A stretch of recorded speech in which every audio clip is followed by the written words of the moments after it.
धागो कैँची टालो मैले सबै ल्याएको छु बाबु। ल सुरु गरिहालौँ त यो। ए दाजु यति घाउ लागेको घर कराएर हैरान बनायो भने के गर्नुपर्छ र? यसै सन्चो हुँदैन र यो? रगतमै भएछ कराइहाल्छ नि, अब उपचार गरिहाल्नुपर्छ। ए ल ल कता हो जान दाइ? भित्रभित्र 1 नम्बरमा जानु न। ए यहीँ हो दाइ? हो यही हो, बस्नु न। हेर रगत ताम्मै भएछ। ल बस्नु बस्नु। ए बसेर गाह्रो होला, यता बेडमा सुत्नुहोस् न त, बेडमा सुतेर गरौँ।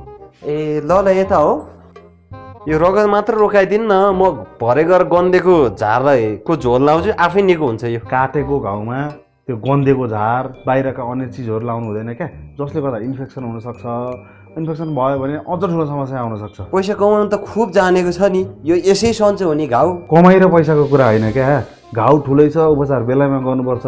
यो टाँगानलाई त सम्भव छैन, एकदम ठुलो घाउ छ, टाँगा नै लगाउनुपर्छ अनि उपचार पनि गर्नुपर्छ। ल ल उसो भए गरौँ नि त। के सामान चाहिँदैछ र? तपाईँले बुझ्ने भाषामा भन्नुपर्दा नि कैँची, धागो अनि सफा कपडा क्या, यो कुराहरू चाहिन्छ। धागो कैँची टालो मैले सबै ल्याएको छु बाबु। ल सुरु गरिहालौँ त यो, छिटो गरौँ त।